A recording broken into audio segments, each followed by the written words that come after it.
So to live the faith is the most effective way to help our children to know God. It is in our every action, and it also shows through our priorities. Hello and welcome to Catholic Parents Online, a podcast channel where we share tips and resources on Catholic parenting. Presented with the lens of the theology of the body, we will see how we can be gifts to our children in ways that will help them find true happiness and flourish in accordance with God's wonderful plan for each and every one of them. My name is John Hui and I'm your host for this series. Today we're going to discuss a topic which is very close to the heart of many of us Catholic parents, and that is how to form our children in the faith. And this episode deals in particular with early childhood. And to be with us, to share with us her experience and expertise today is Melissa Huang. Melissa is a qualified nurse, a certified early childhood educator, and definitely a very qualified mum. All right. And she I understand she made a big career change not too long ago to become a full-time mother. Yes. Right? And this is a wonderful opportunity for her to really bond with the children. And we're very glad to have with us Melissa. So welcome to the show, Melissa. Thank you for having me. Yeah. So Melissa, I think for the benefit of our listeners, would you be able to share a little with us about your family? Yes. Okay. So I have 3 kids. So far? Yes. So far. Okay. My first one is he's 6 this year. Okay, and then the second one is a girl and she is 3 this year. And then I just gave birth not long ago. So congratulations. Thank you. My little boy is 3 months old. Yeah. Wonderful. So it's a nice range to talk about today. It is. You know? Yeah, very similar to the range of my grandchildren. So we're having a great time with them too. Yeah. Yes, albeit challenging, but a great time. Yes. Yes. Yeah. And your husband, you've been married for, yes. I know it's definitely more than 6 years. Yeah. Yes. So 7 years. We've been married for 7 years. It doesn't really feel like it, actually. Yeah. Tell me all about it. I've been married more than 30 years and still doesn't feel like it. Yeah. Yeah. Okay, wonderful to have you with us today, Melissa. And yes, in keeping with the topic of today, which is sharing the faith with our young children. And I understand you are it's something which you are very concerned about and very particular about too. So why is it important to share the faith with our children? Yes. So we think it's very important because our faith, it shapes the way we live our lives. You know, it really it leads us to truth and freedom in everything that we do. So it leads us towards God and what He would do, you know, to our fellow brothers and sisters. Right? So it also reminds us of our final goal, which is sainthood, you know, to be in heaven with Him. So that's like the end goal. So in order to do that, we must prepare ourselves here on earth. Yeah, and go through purgatory, right? Yeah. Yeah. Yeah. Our road to sainthood is here. Yes. Okay. And I think as an early mother, I'm sure you have lots of challenges, you know, and, but at the same time, I know that you and your husband have been very intentional in the way you try to form your children. Would you like to perhaps, share with us how you actually try to form your children in the faith and, you know, what are the practices that you and your husband intentionally set out, to do, you know, to share with your children this faith that you have? Mm-hmm.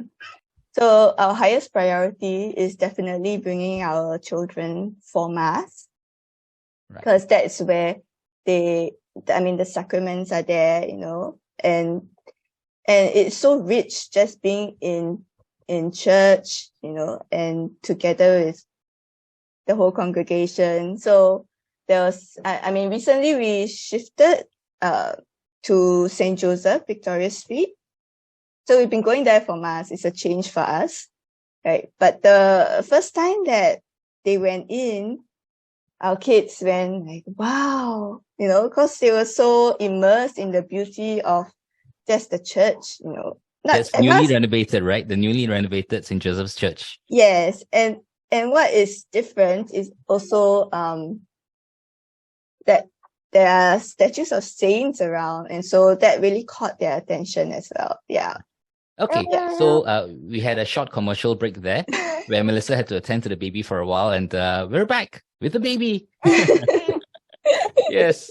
So Melissa, I think we were just discussing about how you bring your children to church and how they were really attracted to the beautiful statues and the beautiful ambience within the church itself, right? Yes. And in a sense, I think if I hear correctly, you were really trying to attract them to the faith through beauty, right? Yes, through beauty, definitely. And so children this age, they really do absorb everything just by being in that space. So it was very clear because, the moment they went in, they already noticed it. And yeah, the exclamation itself is just already, it tells us how attracted they are to beauty. Yeah. Yes. So are all of us. I Yes. think I've heard from many friends that St. Joseph's Church after renovation, in fact, quite a few of our churches after renovation, right? The cathedral and St. Peter and Paul and so on, really was so beautiful, right? After the renovations. And there was something that drew a lot of people to the beauty of the church, to the beauty of the faith. And I will fully agree with you, that actually drawing our children to the faith through beauty is a very good first step. Yes. Yeah. Wonderful. So how else have you, in a way, tried to intentionally form your children in the faith, We also do that by our night prayers at home. So at home, we would end the day with a night prayer. We have a prayer table and our own an altar, which is just like a cupboard, but we use the top of it. Yeah. So the children get the opportunity to lay the prayer table at night. Yeah.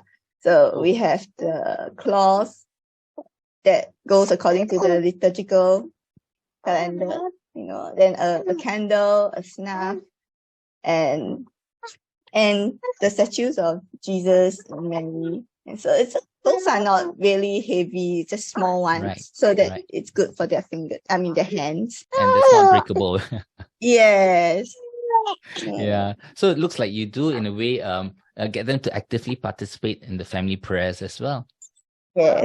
Yes, we do. So we start that really from young. So even Theo, my little baby here. Hello. He's very cranky. He's tired. Oh, poor boy. Okay. So he joins us and just being there, he's still part of the family prayer time. Is that better now? Yeah. And our daughter too, she's 3. So it's very simple. We just say like Thanksgiving, what we're thankful for, what we want to pray for, any intentions. And then we would say the Our Father, the Hail Mary, the Glory Be, and then we just end it. Very, very simple one. Yeah. So she knows. She doesn't follow, of course, because, it's a bit difficult for her, but she's still there and, she's part of the process when she's laying the table. It is very concrete for them. So they need that. And our older son, so he has started to know the prayers, Wonderful.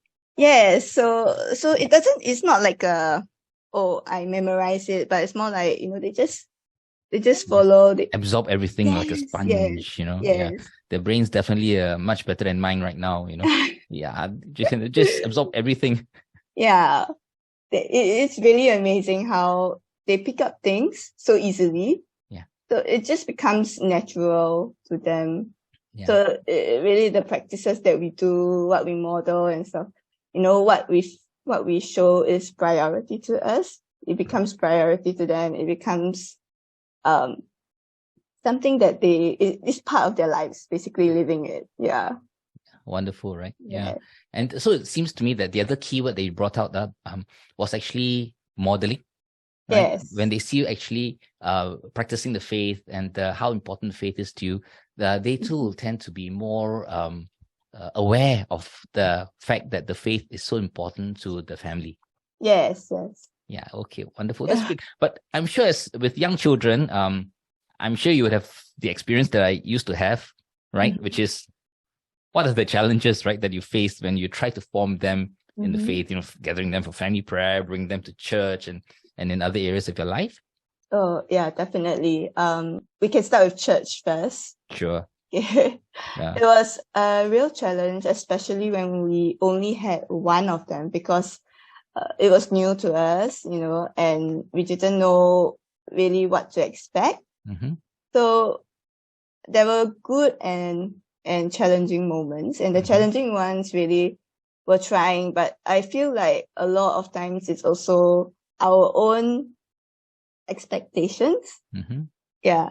So when our son was like a baby, you would carry him. Sometimes if he made noise, it will feel very bad. Like, oh no, we're disturbing people. But sometimes we look around and we're like, oh, they're just focused on Jesus. Okay. But of course, there are also times where, there are looks given to us, and then we would feel very bad, and we would maybe go outside for a little while and then come back. Yeah. So I think it was the hardest when we just started doing it as new parents. Yeah. Yeah, it's not easy. But it can be funny. I remember there was one incident where we were in church, and I think my daughter and her husband were with her daughter in another part of the church. And then suddenly I heard our granddaughter's voice coming from there. Jesus, help me. I think she was being disciplined by the parents. Oh no. At that point in time, I suspect. So it sounded so funny to all of us.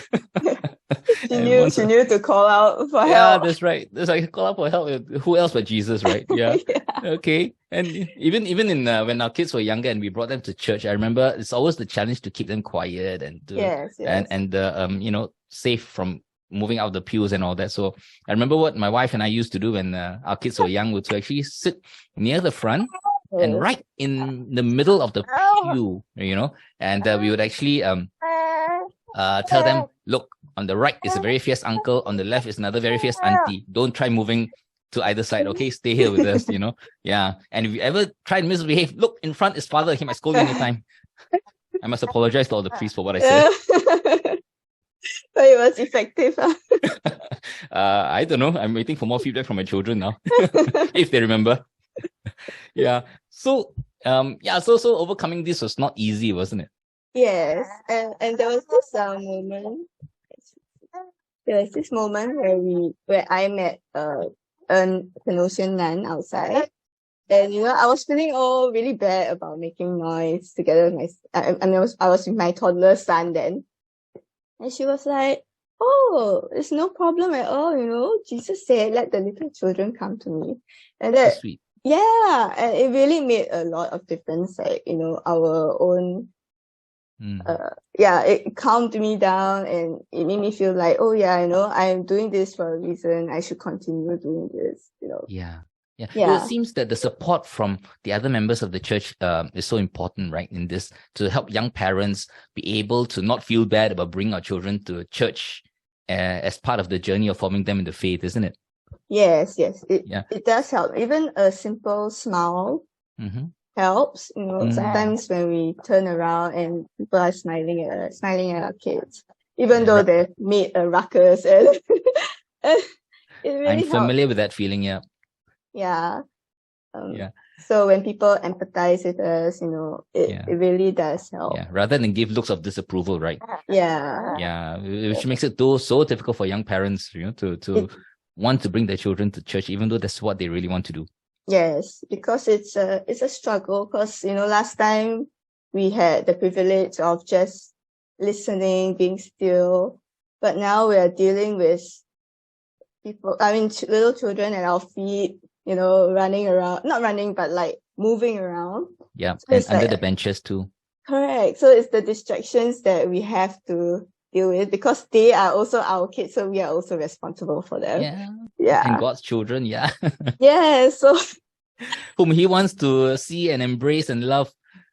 Correct, yeah. And so it is trying, but it is worth it, yeah. Because we've seen it in our son and our daughter. Yeah. I mean, they had to get used to it, but it's really been very fruitful. Yes. So what do you see is the fruit of that journey so far? Yeah. So for our daughter, because she's kind of a pandemic baby, so she only started a lot later. Yes. Right? We kind of skipped that whole struggle actually. So when she went back, when she went for Mass, it was new to her. She had to learn how to be within that boundary, within that space, and stay there, I mean, we didn't expect her to stand or sit whenever people were doing that, but, move within that space. Yes. So it was hard for her. Yes. But she has learned to do so. And even though she's a little bit distracted, I mean, naturally, right? Because children, they can't hold their attention for that long. And sometimes she'll be like at the side, just playing with my ribbon from my dress. But I'm fine, she's still there. And then, but she's still absorbing, because when we returned from receiving communion, she was asking us like, oh, what did you eat? So, we have conversations like that. Oh, that's Jesus. We are eating Jesus, and next time you'll be able to do so. Yeah. And then she said, and she said, okay, next time I'm going to eat. I want to have Jesus too. Yeah. Wonderful. So, how about your son? What are the fruits that you've seen in him so far? Now that he's 6 years old.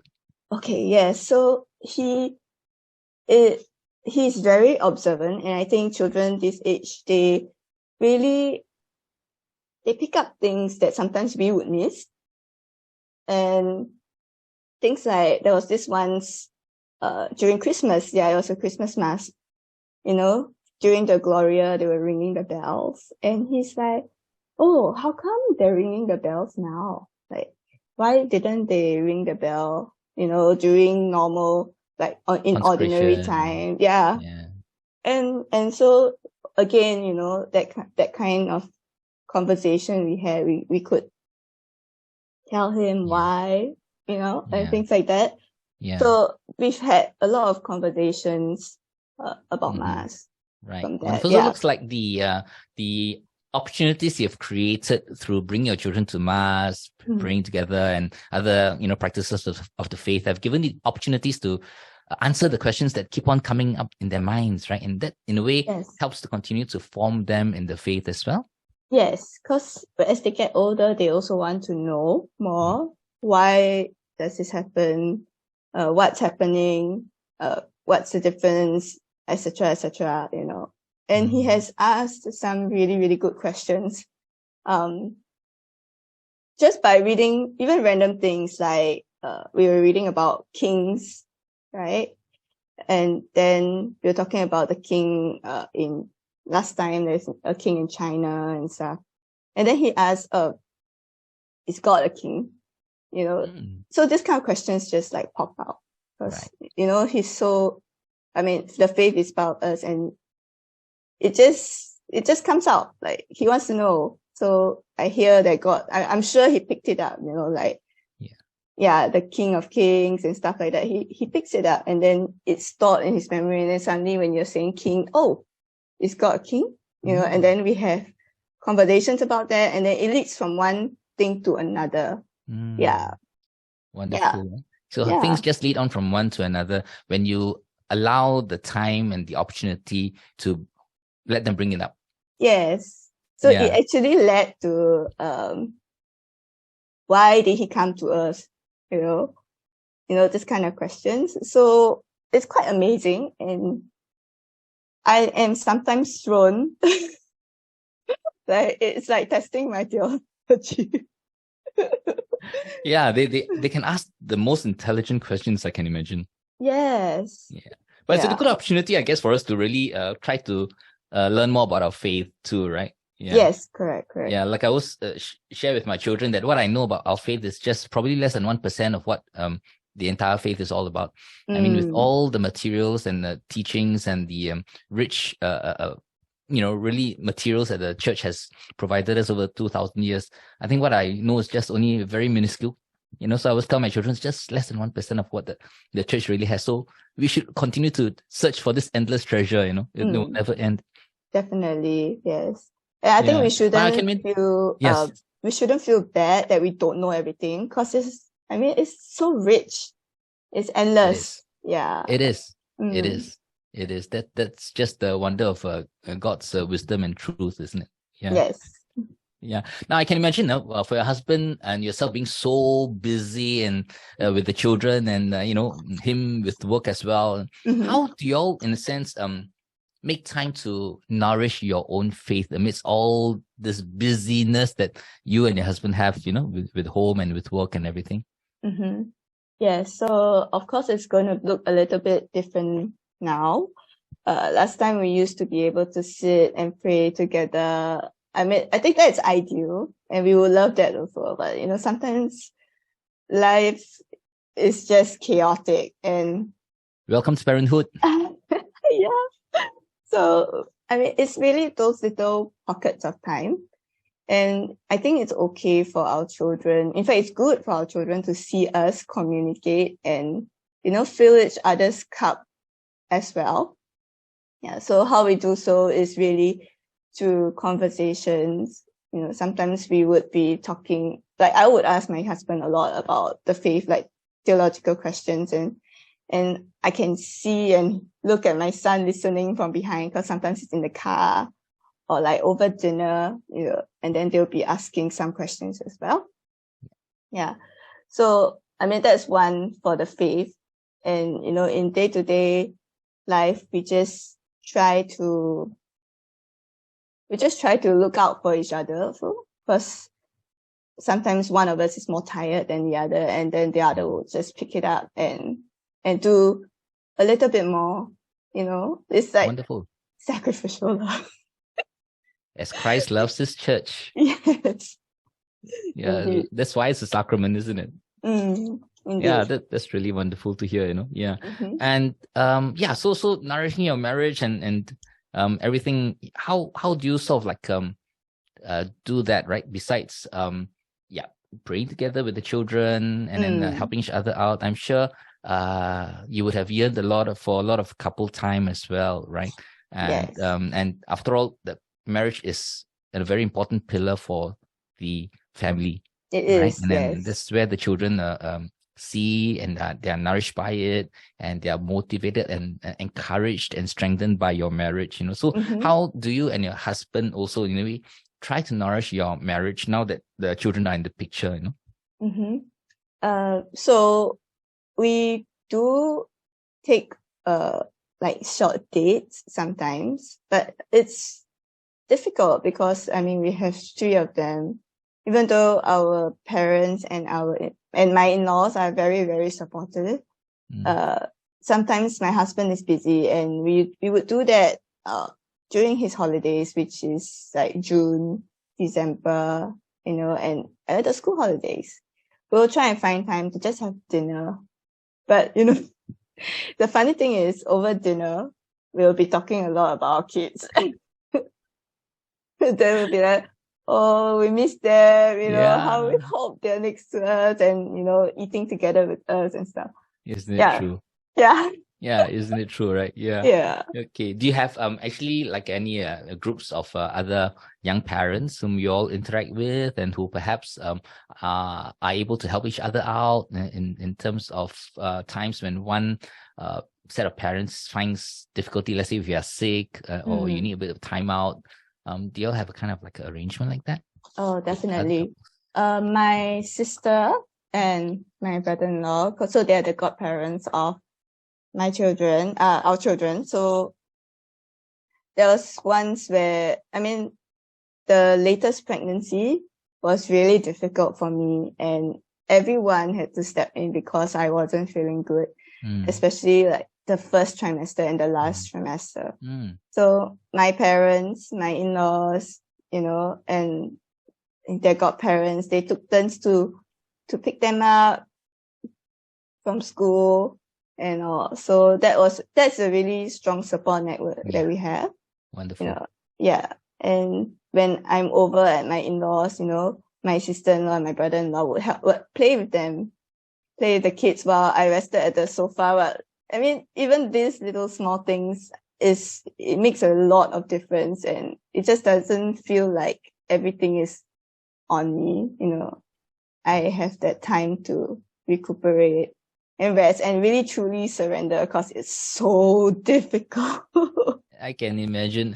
So in a way, it does take a village, as they say, to raise a child. It does, yes. It's so great if you can rely on support from other people around us. Yeah, yes, but I understand that even among those listeners who are listening into this podcast, there may be some who actually do have difficulty even finding that support from outside the nuclear family to help them with the child minding and things like that. I mean, to these parents, I must say, I just take my hat off to you. Yes, definitely. It's just amazing how they find the reserves within them to cope. But yeah, I mean, if we can really find these little outlets to help, it really helps a lot, doesn't it? Yes, it does. It makes a whole lot of difference. And I think we shouldn't be shy to ask for help as well, because sometimes it took me a very long time to do that, because I don't know whether it was unworthiness or, just my character, but it's just, I really wanted to do, but then God was saying, you cannot anymore. You need to rest. This is your time to rest because you're carrying this baby, Yeah. So don't feel bad to ask for help, and you need the help. We can't do this alone. That's so important. It's very, very important that we really have the humility to ask for help, and just don't think that we can always just do it ourselves alone. Yeah. So I think that's a very, very important point that you brought up. Thank you so much. Now, with regards to, let's say, I'm sure after getting married and having children, your social life with friends has changed. Right? Definitely. Social time with the friends and all that. I'm sure they must be impacted in quite a lot of ways, I'm sure. So how do you manage them? What are the priorities in the sense that you and your husband have put with regard to the family and friends? Well, we have fallen off quite a lot. I mean, we stopped going for our community meetings. So we left the community, our church community, which was held every Friday nights, because it's difficult because we are little children, Yeah. So in terms of that, I feel though another community kind of formed, which is us and the godparents, my sister and brother-in-law. So, and the children, they would play together. So that's kind of a support for us. And we do take the time to spend more with family. Every week, every Saturday, we would go to my in-laws' place, and then we spend time with family there. And so it's harder. It's definitely harder to meet friends. I have good friends who are so kind to come over to my place. So it really helps new families if let's say you're friends with them and, you don't have that kind of commitment yet, and you make the effort to go to their houses, and they welcome you, of course, but it makes a lot of difference because, it's like another form of community. Yeah.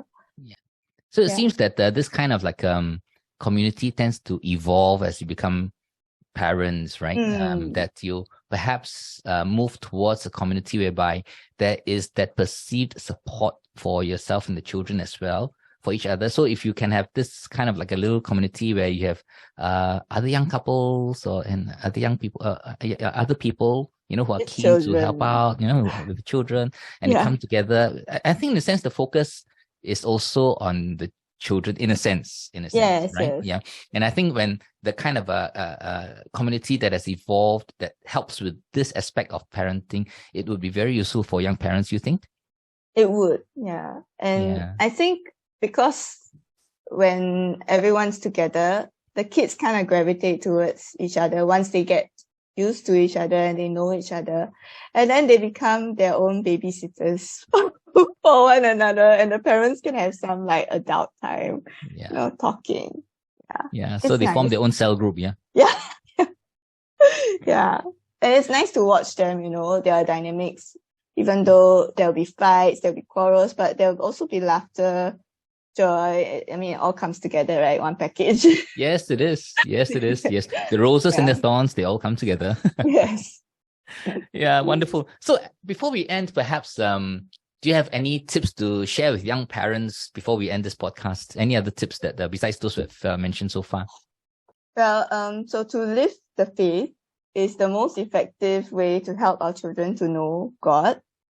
It is in our every action, and it also shows through our priorities. And, we have a lot given to us, the sacraments, and we must be able to take it because, Jesus has given us freely, so we need to take it to grow in holiness, to help our children to grow in holiness. And even though it comes with challenges and a little crosses, we should bear it, and we empathize also with the people around who may find it challenging to be around their families, because sometimes it's a little bit distracting for them. So, we also try and empathize with them that sometimes it's harder. Yeah. So, but, continue doing it because we need our children to be near God, to hear of His word. If not, they wouldn't be able to know Him and love Him. Yeah. Yeah, wonderful. Thank you very much. I think it's very wonderful and wise words from a young mother. And I would like to thank you very much for being part of this journey of for Catholic parents. Oh, thank you for having me. Thank you very much. Well, friends, we just heard from Melissa Huang, certified early childhood educator, qualified nurse, and now a full-time mother, who has shared with us the importance of sharing the faith with our children, forming them in that faith so that they can find the ultimate happiness in their lives, which is God Himself, and all the challenges that we have in this journey that we have to take. Yeah, so till we meet again, take care and God bless you and the family always. Bye-bye. Bye-bye.